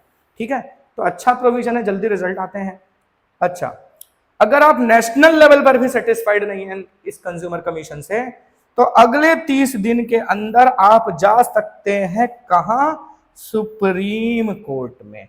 वहां जाने के लिए आपको फिर से 50% का डिपॉजिट कंपनसेशन अमाउंट का या फिर 50,000 दोनों में से जो कम है उतना डिपॉजिट भरना पड़ेगा। अब भैया सुप्रीम कोर्ट में जो डिसीजन आ गया, अगर वहां भी सेटिस्फाइड नहीं है तब आप कहां जा सकते हैं, तब आपको सीधा जाना है अपने घर, क्योंकि अब कुछ नहीं होगा। ठीक है, क्योंकि सुप्रीम कोर्ट से ऊपर कुछ नहीं है भैया इंडिया में। ठीक है, कोर्ट्स के मामले में, केसेस के मामले में। अच्छा, जो भी ऑर्डर्स कोर्ट की तरफ से आते हैं वैलिड हैं। अगर जो भी उस चीज को नहीं मानेगा, चाहे वो कंज्यूमर हो चाहे वो सामने वाली पार्टी हो, तो दोनों के लिए सजा का प्रावधान है। ठीक है, पनिशमेंट का प्रोविजन रखा गया है। ठीक है, अच्छा, इसमें एक चीज और बताई गई है कि जो लोग पॉवर्टी लाइन से नीचे हैं, सीनियर सिटीजन्स हैं या हैंडीकैप्ड हैं, इन तीनों में से कुछ भी हैं, तो इन लोगों को ना वो जो फीस लगती है ना, जो मतलब सर्टेन अमाउंट ऑफ स्मॉल फी, छोटी सी फी है, वो नहीं देना पड़ता कुछ कुछ कंडीशन में, सबको नहीं। कोई कैपेबल है तो वो देगा, जो नहीं कैपेबल है उसके लिए वो माफी की है, वो लोग नहीं देंगे। इसके अलावा इन लोगों को डिस्ट्रिक्ट लेवल पर फ्री लीगल सर्विस प्रोवाइड किया जाता है, मतलब उनको अपना केस कैसे लड़ना है, क्या है, वो सब चीज को लेके, या एडवोकेट वगैरह प्रोवाइड करेंगे, वो भी फ्री में। ठीक है, इस तरह की उनको हेल्प प्रोवाइड की जाती है।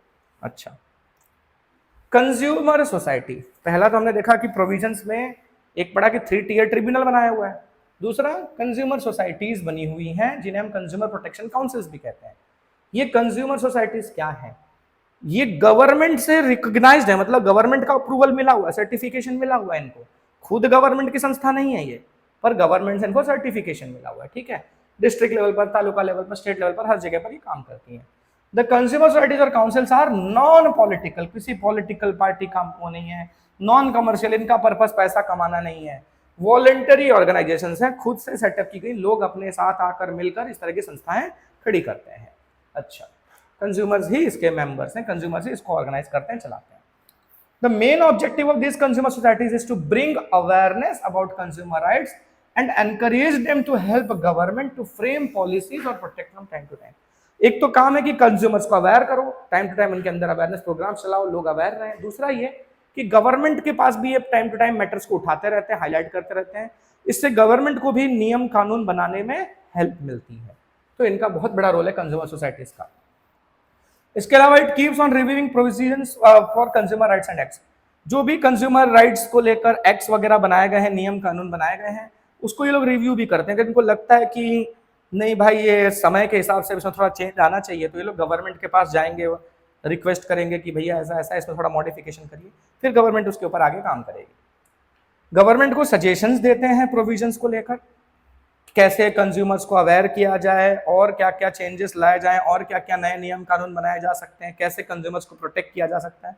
इस तरह के सब सजेशंस वगैरह टाइम टू टाइम ये लोग गवर्नमेंट को भी प्रोवाइड करते रहते हैं। फिर यही ऑर्गेनाइजेशंस कई तरह की मंथली, बाई मंथली मैगजीन्स वगैरह ये सब लॉन्च करते रहते हैं, जिससे लोग पढ़ पढ़कर अवेयर होते रहे, नॉलेज मिलता रहे उनको। इसमें से कुछ के नाम दिए हुए हैं, ग्राहक सुरक्षा, इनसाइट, द कंज्यूमर, ग्राहक मंच, इस तरह के अलग अलग पीरियोडिकल्स चलते रहते हैं। ठीक है, अगर आप भी इनको सब्सक्राइब करेंगे, पीरियोडिकल्स आते रहेंगे, उसमें केस वगैरह देखेंगे कि यहाँ पर ऐसा हुआ था तो उसमें ये कंपेंसेशन निकला, ऐसे ऐसे सोल्यूशन आया, तो वो सारी चीजें आप पढ़ के आप भी अवेयर होंगे, कैसे कैसे लोगों के साथ धोखाधड़ी होता है, ये सब भी जानने को मिलेगा। They are helpful in elimination of complaint of consumers. Consumers कभी कंप्लेन करते हैं तो कई बार क्या होता है कि अगर आपको लगता है कि यार आप कैपेबल नहीं हो जाके फोरम में कंप्लेन करके केस लड़ें और सबके लिए, तो आप इन संस्थाओं के पास जाइए, आपका केस ये लोग लड़ेंगे। ठीक है, तो आपको ये हर तरह का सपोर्ट प्रोवाइड करेंगे, अच्छे से गाइड करेंगे, वो सब ये करके देते हैं। फिर तीसरा है public distribution system. Public distribution system के बारे में हमने पीछे भी पढ़ा कि फेयर प्राइस शॉप्स के थ्रू लोगों को सस्ते दाम में सामान वगैरह अवेलेबल करवाना। जो गरीब लोग हैं वो अफोर्ड नहीं कर सकते मार्केट प्राइस में, तो उनको ये सब चीज़ें प्रोवाइड की जाती हैं, अच्छी क्वालिटी का सामान कम दाम में अवेलेबल करवाया जाता है। अच्छा, फिर system certifying weights and measures in purity. ये सिस्टम बनाया गया है जिसमें चीज़ों को सर्टिफाई किया जाएगा।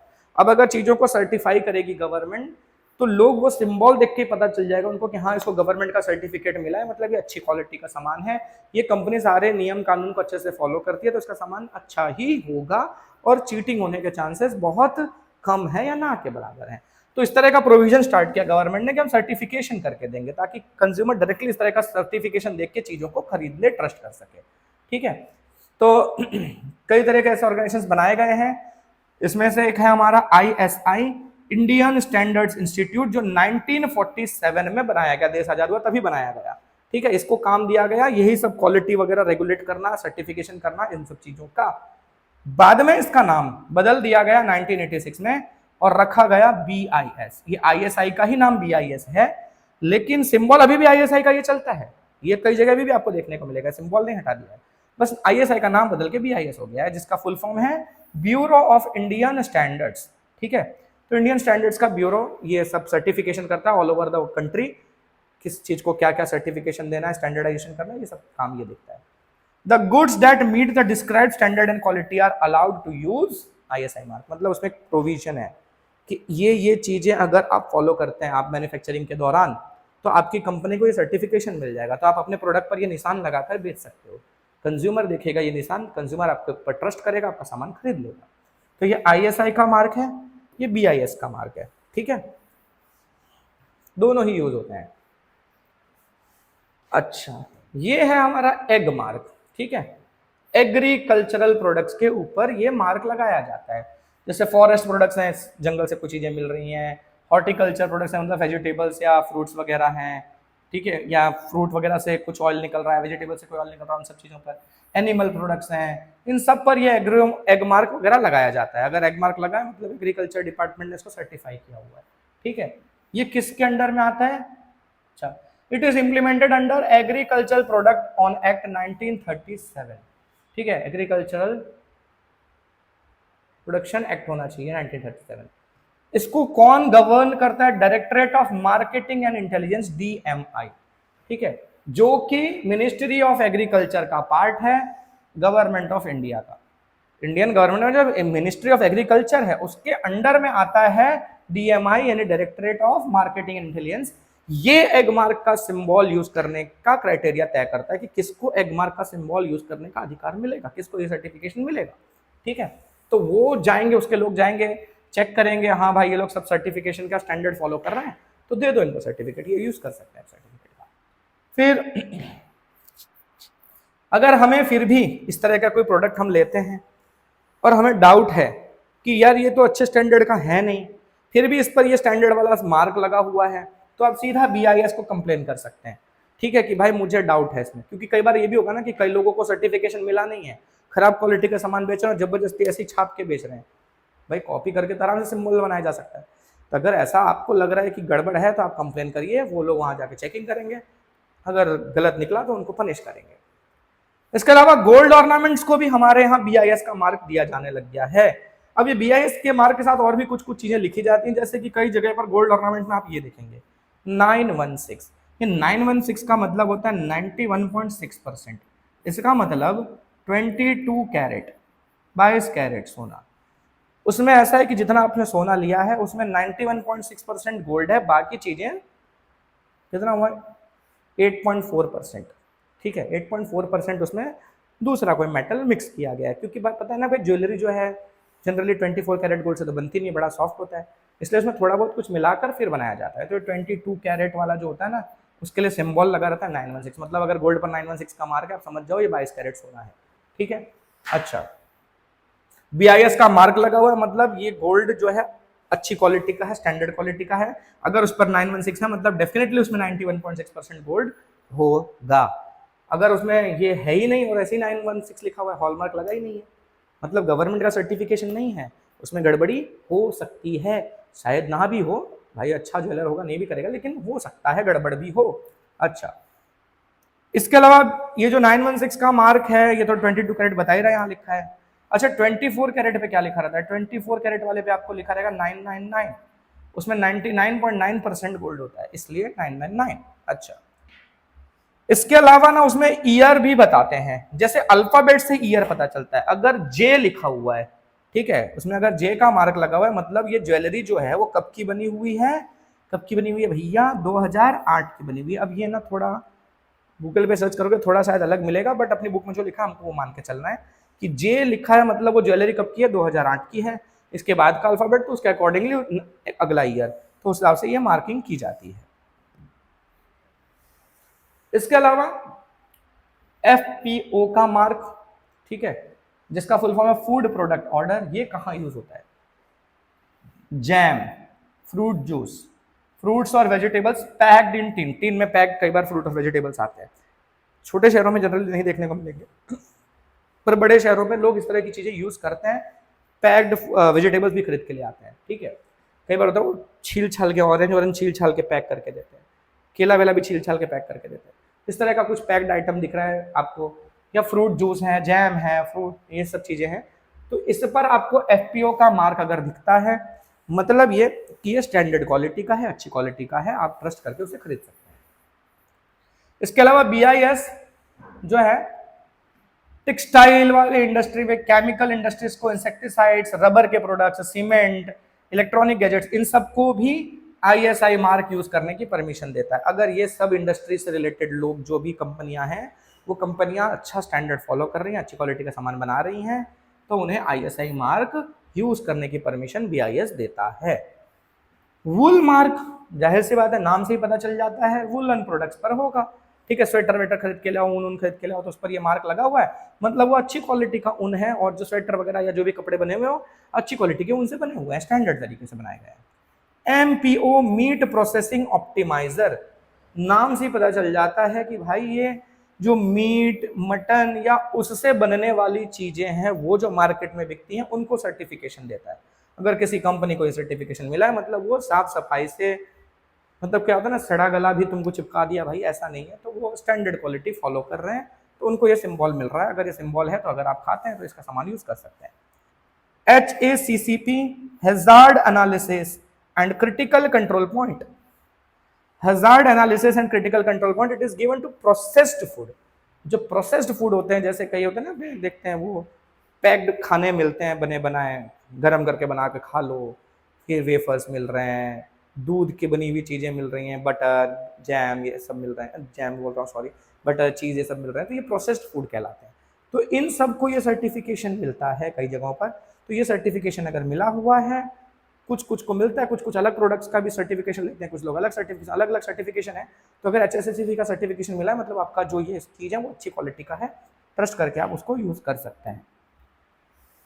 फिर है ECO, इको। ये किन प्रोडक्ट्स को दिया जाता है, कौन सी कंपनियां जो इस तरह का प्रोडक्ट बनाती है, किस तरह का प्रोडक्ट बनाती हैं?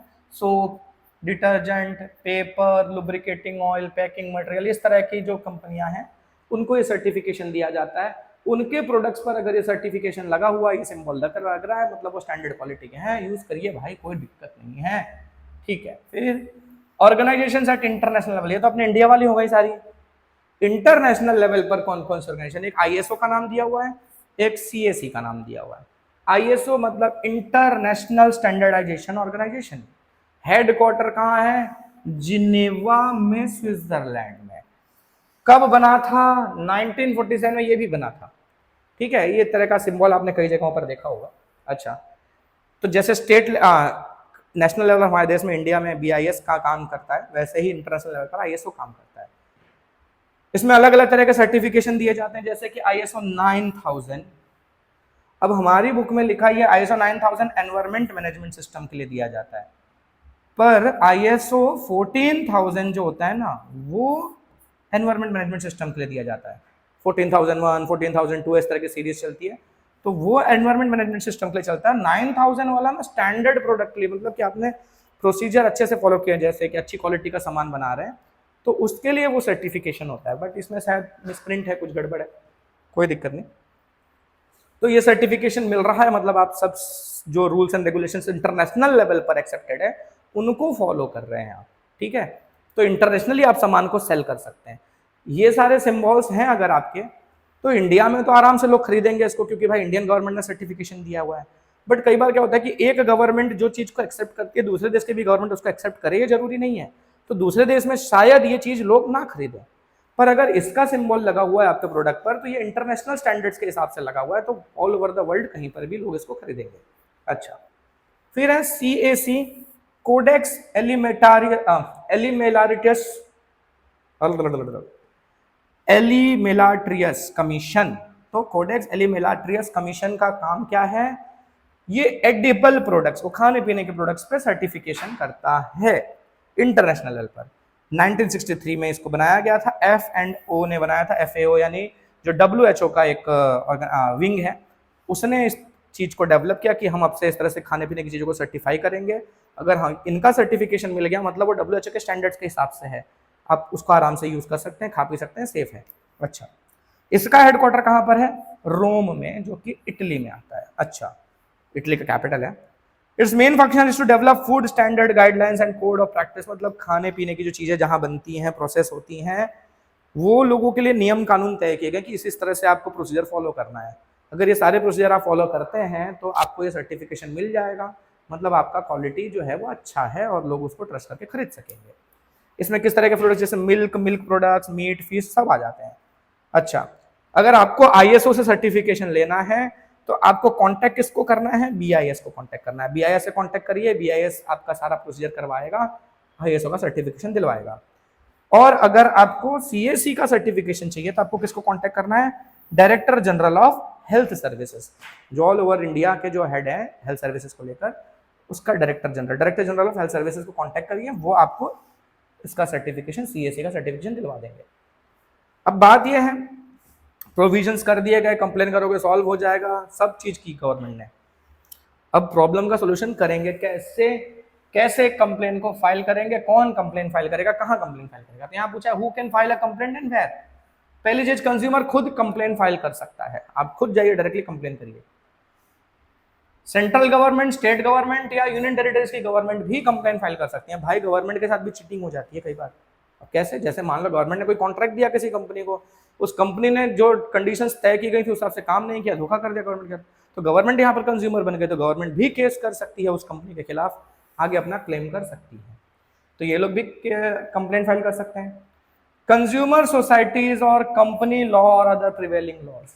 अच्छा, कंज्यूमर सोसाइटीज, जैसे बताया ना, संस्थाओं से आप जुड़े हुए हैं, आपको लगता है कि आप कैपेबल नहीं है केस लड़ने के लिए, तो आप इन संस्थाओं से जुड़िए, संस्थाएं आपके भी पर केस लड़ेंगी, ठीक है। ये भी केस लड़ती है कि भाई हमारा कंज्यूमर मेंबर है हमारे सोसाइटी का, हम मिलकर केस लड़ेंगे इसके लिए। तो इस तरह की भी चीजें की जा सकती हैं। अच्छा, जो भी लॉज है उसके accordingly representative consumer on behalf of consumers on the matter in which is, अब मान लो कि मेरे साथ धोखाधड़ी नहीं हुआ है, किसी और कंज्यूमर के साथ हुआ है, पर उसके बिहाफ पर मैं केस लड़ सकता हूँ। मैं भी एक कंज्यूमर हूँ, वो भी एक कंज्यूमर है।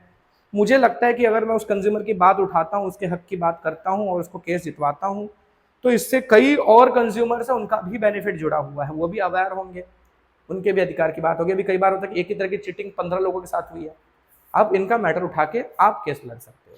तो ये भी होता है कि एक कोई भी रिप्रेजेंटेटिव कंज्यूमर बाकी कंज्यूमर्स के बिहाफ पर भी कंप्लेंट फाइल कर सकता है। या फिर any member of the family of a person who has purchased the product, आपने एक सामान खरीदा है तो आपकी फैमिली में से कोई भी बंदा कंप्लेंट फाइल कर सकता है। अब कई बार ये भी होता है कि कहाँ चला गया, इसमें वो दिख नहीं रहा है भाई। इसमें ऐसा भी होता है कि अगर आप किसी लॉयर या इसकी मदद लेते हैं, लॉयर भी आपके नाम पर केस लड़ सकता है, पर तब आपको क्या करना पड़ता है कि आपको एक एफिडेविट देना पड़ेगा। एफिडेविट मतलब एक तरह का डॉक्यूमेंट होता है, उसमें आप ये करते हैं कि अब से मेरा केस ये भाई लड़ेगा, ये मैं इसको परमिशन दे रहा हूँ, मेरे भी यहाँ पर यही केस लड़ेगा। तो उस तरह का एफिडेविट सबमिट करना होता है, फिर वो आपका केस वो लॉयर लड़ेगा, ये भी कर सकते हैं आप। अच्छा, they may have complain in supply court, office of metrology and consumer court. आप कहाँ कहाँ कंप्लेन कर सकते हैं? सप्लाई कोर्ट आता है, वहां पर कंप्लेन कर सकते हैं। मेट्रोलॉजी का ऑफिस आता है, वहां कंप्लेन कर सकते हैं मेट्रोलॉजी का। कंज्यूमर कोर्ट में कंप्लेन कर सकते हैं, कंज्यूमर सोसाइटीज में कंप्लेन कर सकते हैं, कलेक्टर ऑफिस में भी ये कंप्लेन कर सकते हैं। वो कंप्लेन फिर आपकी आगे फॉरवर्ड कर दी जाएगी। तो इतनी जगहों पर आप कंप्लेन कर सकते हैं। फिर how to file a complain, कैसे कंप्लेन को फाइल किया जाए? सिंपल है, साफ सुथरी भाषा में लिखना है, पढ़ सके ऐसा होना चाहिए। आप उसमें लिखकर भी एक प्लेन पेपर पर लिखकर कंप्लेन कर सकते हैं, टाइप करके भी कंप्लेन कर सकते हैं, पेपर पर टाइप करके, ईमेल भेजकर भी कंप्लेन कर सकते हैं। अच्छा, ये जो मैं बता रहा था आपको कि अगर आपको लॉयर की जरूरत है तो आपको एक एफिडेविट फाइल करना पड़ता है, उसमें आपका नाम होगा, एड्रेस होगा, कॉन्टैक्ट नंबर होगा, ये सब चीजें होंगी। अच्छा, उस कंप्लेन में भी होगी, या एफिडेविट फाइल कर रहे हैं तो उसमें सब डिटेल देना होता है। ठीक है, तो ये आप दे के कंप्लेन अपना फाइल कर सकते हैं। सिंपल तरीका है, कोई ऐसा नहीं है कि स्पेशल गवर्नमेंट की तरफ से एक फॉर्म आएगा, वो फॉर्म को अच्छे से फिलअप करो, कुछ गड़बड़ हो गई तो नहीं चलेगा, ऐसा नहीं है। नॉर्मल भाषा में लिखो, भाई मैंने ना पाव भाजी खरीदी थी, भाजी में छिपकली निकली, छिपकली खा के बीमार हो गया, सीधी सीधी चीजें लिख दो। फिर write detailed description of complain and give the reason for complaining clearly. पूरा डिटेल लिखो अच्छे से, ताकि सामने वाला जब आपकी कंप्लेन पढ़े तो उसे चीजें अच्छे से समझ में आए। थोड़ी बहुत चीजें डाल दोगे तो वो थोड़ा कंफ्यूज रहेगा ना, क्लियर चीजें नहीं पता चलेंगी। इसलिए डिटेल जितनी ज्यादा हो सके कोशिश करिए कि सारी डिटेल आप मेंशन कर सकें, और क्लियर तरीके से मेंशन करिए, कंफ्यूजन रहे ऐसा नहीं। ठीक है, तो और रीजन भी डालो कि क्यों आपने कंप्लेन किया, क्या गलत हुआ है आपके साथ, वो बताइए। Enclose copy of supporting evidences और documents related to accusation, never give the original. अच्छा, वो जो भी डॉक्यूमेंट्स है आपके पास उसके रिलेटेड, जो भी आपने परचेस किया था या सर्विस हायर की थी, तो उसको कोई डॉक्यूमेंट है, बिल है, कोई कंडीशन का कोई डॉक्यूमेंट है, जो भी है, ये सारी चीज़ों की कॉपी आपको साथ में सबमिट करनी रहती है। ओरिजिनल नहीं देना है, ओरिजिनल अपने पास रखना है, डॉक्यूमेंट की कॉपी देनी है। ठीक है, अच्छा, जैसे कि बिल बताएं, बिल एनक्लोज करो, पेमेंट अगर कुछ किया तो उसका रिसिप्ट वगैरह मिला है तो वो दो। ठीक है, चेक से पेमेंट किया तो चेक की डिटेल्स दो। ठीक है, तो ये सारी चीजें उसमें मेंशन करनी है, उसकी कॉपीज भी साथ में अटैच करनी है। फिर भी वापस देखो यही आ गया कॉपी। अच्छा, ये भी देना है कि अगर आपने कोई एडवर्टाइजमेंट देखा था, कोई पैम्पलेट मिला था, कहीं होर्डिंग पर एडवर्टाइजमेंट देखा था, कोई प्रोस्पेक्टस मिला था, तो उसका अगर आपके पास अवेलेबल है तो उसकी भी कॉपी आप साथ में अटैच कर दो, ताकि उसको भी पता चले हाँ भाई ये वाला एडवर्टाइजमेंट देखा था। तो क्या उनको स्टडी करने में समझ आएगा ना कि भाई इसने तो चीज़ें क्लियर लिखी हैं, ये कंज्यूमर ही बेवकूफ़ है, इसने ढंग से पढ़ा नहीं और फंस गया। तो वो चीज़ें ना हो, तो वो भी चीज़ चेक करने के लिए वो जो डॉक्यूमेंट जो वादा किया गया आपको पैम्पलेट में या एडवर्टाइजमेंट में कहीं पर भी, तो वो देखेंगे ना कि हाँ भाई तो सच में लालच देके खींचने वाला काम है, तो इसलिए वो जमा करना भी जरूरी है, वो भी अगर अवेलेबल है तो कर दो। अच्छा, फिर कुछ फीस के साथ या आप कंज्यूमर फोरम में या जहाँ जहाँ बताया गया था वहाँ पर कहीं पर भी आप ये कंप्लेंट फाइल कर सकते हैं। फिर कंज्यूमर में lodge complaint within 2 years of emergence of reason of complaint, मतलब आपको जब लग रहा है कि हाँ आज ये प्रॉब्लम जनरेट हुई तो अगले 2 साल तक का टाइम है, 2 साल के अंदर कभी भी कंप्लेन करो। अब कई बार होता है भाई ठगा गए आज, 1 साल बाद कभी याद आया कि लाओ यार मेरे साथ ऐसा हुआ था, लाओ कंप्लेन फाइल कर ही देते हैं।